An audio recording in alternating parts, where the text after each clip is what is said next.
ಅಪ್ಸರ್ ಅಹಮದ್ ನಮ್ಮ ಚಿಕ್ಕಮಗಳೂರಿನ ಒಬ್ಬ ಕ್ರಿಯಾಶೀಲ ಯುವಕ.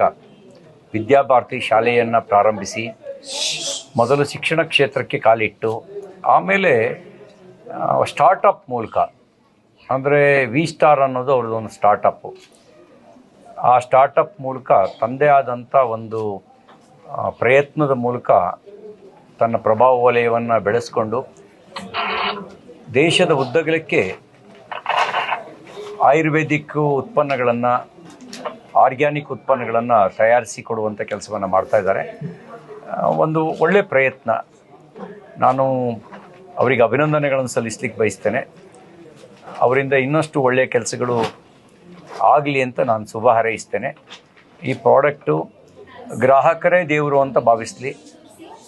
ಅವರ ಆರೋಗ್ಯ ಸಂರಕ್ಷಣೆ ಮಾಡೋದು ಈ ವಿ ಸ್ಟಾರ್ ಕಂಪನಿಯ ಧ್ಯೇಯ ಆಗಲಿ. ಒಳ್ಳೆಯ ಉತ್ಪನ್ನಗಳನ್ನು ತಯಾರಿಸಿ ಆ ಒಳ್ಳೆಯ ಉತ್ಪನ್ನದ ಮೂಲಕವೇ ಜನರ ಮನಸ್ಸನ್ನು ಗೆಲ್ಲಲಿ ಅಂಥೇಳಿ ಈ ಸಂದರ್ಭದಲ್ಲಿ ಶುಭ ಹಾರೈಸ್ತೇನೆ. ಇವತ್ತು ನೂತನ ಕಚೇರಿ ಶುಭಾರಂಭ ಆಗಿದೆ. ಈ ಕಚೇರಿ ಇದು ವಿ ಸ್ಟಾರ್ನ ಕೇಂದ್ರ ಕಚೇರಿಯಾಗಿ ಈ ಒಂದು ಉದ್ಯಮದ ಬೆಳವಣಿಗೆಗೆ ಸಹಾಯಕವಾಗಲಿ. ಯಾವಾಗಲೂ ಒಂದು ಮಾತು ಹೇಳ್ತಾ ಇದ್ದೆ, ಉದ್ಯೋಗಕ್ಕಾಗಿ ಅಂಗಲಾಚೋದಕ್ಕಿಂತ ಉದ್ಯಮಿಯಾಗಿ ಉದ್ಯೋಗದಾತನಾಗಬೇಕು. ನಮ್ಮ ಅಪ್ಸರ್ ಅಹಮದ್ ಆ ರೀತಿಯಲ್ಲಿ ಉದ್ಯಮಿಯಾಗಿ ಉದ್ಯೋಗದಾತರಾಗಿದ್ದಾರೆ.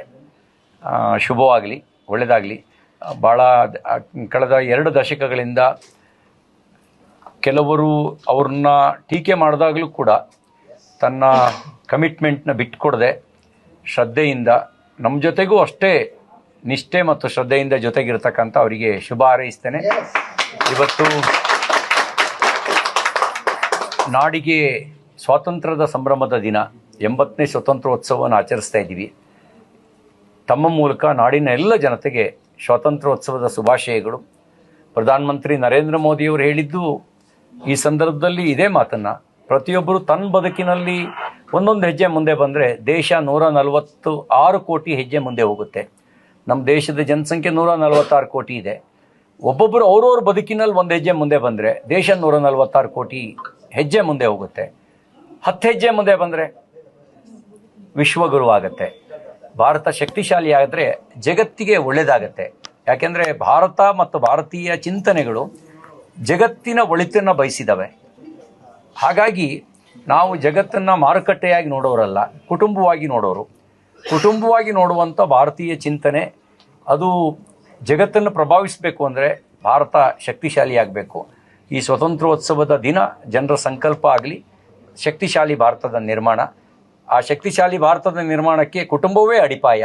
ಪ್ರತಿಯೊಂದು ಕುಟುಂಬವೂ ಕೂಡ ಸಮರ್ಥವಾಗಿ ಶಕ್ತಿಶಾಲಿಯಾಗಿ ರಾಷ್ಟ್ರದ ಜೊತೆಗೆ ಜೋಡಿಸ್ಕೊಳ್ಳೋದ್ರ ಮೂಲಕ ಈ ಒಂದು ಸಾಧನೆಯನ್ನು ಸಾಧಿಸ್ಬೋದು. ಆ ರೀತಿ ಶುಭವಾಗಲಿ ಅಂತ ಶುಭ ಹಾರೈಸ್ತೇನೆ. ನಮಸ್ಕಾರ.